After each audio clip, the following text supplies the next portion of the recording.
నమస్తే అందరికీ. ఈరోజు ప్రసిద్ధమైనటువంటి రామభక్త హనుమాన్ ఆలయానికి రాజారాం నగర్లో వెలిసినటువంటి ఈ యొక్క ఆలయానికి ఇచ్చడం జరిగింది.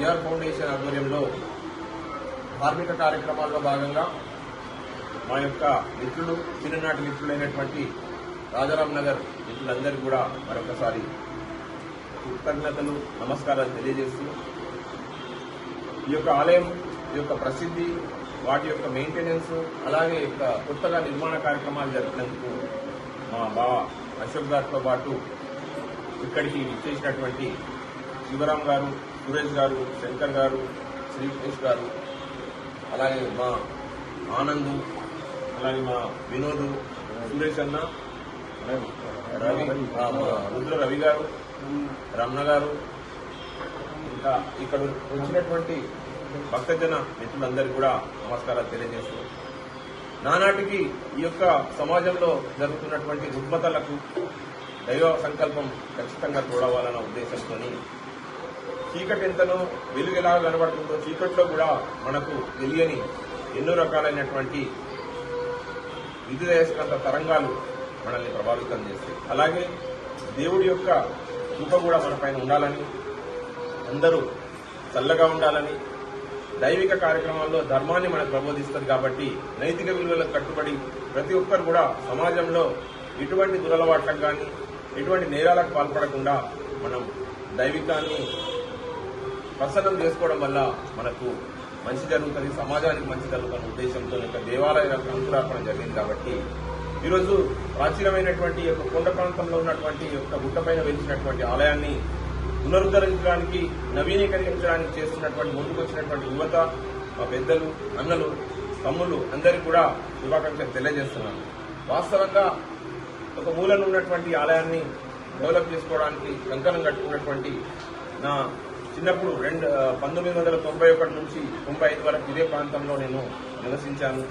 సో నా యొక్క ఇంటర్మీడియట్ అలాగే డిగ్రీకి సంబంధించిన ప్రస్థానం ఇక్కడి నుంచే మొదలైంది కాబట్టి పేదరికము అట్టడుగు వర్గాలన్నింటిలో కూడా ముఖ్యంగా నేను చూసింది వీళ్ళ దాంట్లో ప్రేమతత్వం ఎంతున్నా కానీ పలకరించుకొని ఒక వ్యక్తిని ముందుకు తీసుకుపోయేటువంటి తత్వాన్ని ఇక్కడ నేను చూశాను కాబట్టి వీరందరి మీద అభిమానంతో ప్రేమతో ఈరోజు మేమందరం ఇచ్చడం జరిగింది.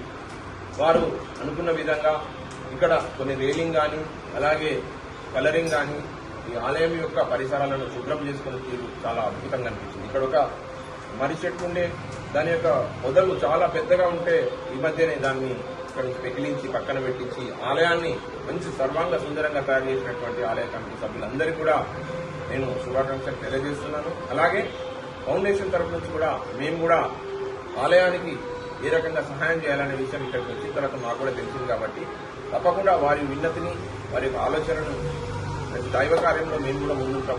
సమాజంలో అందరితో పాటు హిందువులు, ముస్లింలు, క్రైస్తవులతో పాటు ప్రతి ఒక్కరు కూడా వారి యొక్క భావజాలాన్ని మనం గౌరవించాల్సిన పరిస్థితి ఉంది. ఎవరి నమ్మకాలు వారి కుల మతాలకు అతీతంగా వారు చేస్తున్నటువంటి సేవలు అలాగే హైందవ సంస్కృతిని పరిరక్షించడానికి వీరు చేస్తున్నటువంటి చర్యలు చాలా అద్భుతంగా ఉన్నాయి. కాబట్టి రాజారాం నగర్ ప్రాంతంలో ఒక మంచి దేవాలయం లేదు. సో ఈ యొక్క దేవాలయాన్ని అభివృద్ధి చేసుకోవడానికి కంకణం కట్టుకున్నటువంటి యువత అందరికీ కూడా నేను ఫస్ట్ కంగ్రాచులేషన్ చెప్తూ ఆ స్వామివారి యొక్క దయ, హనుమాన్ దయ అలాగే ఈరోజు శని త్రయోదశి కూడా ఉండడం వల్ల ఈరోజు మంచి దినం కాబట్టి మేమందరం కూడా ఇక్కడ కాల్మొక్కడం జరిగింది. అలాగే ప్రతి ఒక్కరికి మంచి జరగాలని రాజారాం నగర్ ప్రజలందరూ నా చిన్నప్పటి చిరకాల మిత్రులు కాబట్టి వారికి కూడా అభినందన తెలియజేస్తూ ఫౌండేషన్ తరఫు నుంచి నేను కూడా ఇక్కడ ఏ రకంగా సహాయం చేస్తాననేది అతి త్వరలో ఆఫ్టర్ అమావాస్య తర్వాత మన మిత్రులందరి ముందు ఒక సహాయ కార్యక్రమం చేయడానికి సిద్ధంగా ఉన్నాం. కాబట్టి ఈరోజు మమ్మల్ని ఆహ్వానించినటువంటి కమిటీ పెద్దలకు, ముఖ్యులకు, తమ్ముళ్లకు, అన్నలకు అందరికీ కూడా మరొకసారి థ్యాంక్స్ చెప్తూ థ్యాంక్ యూ.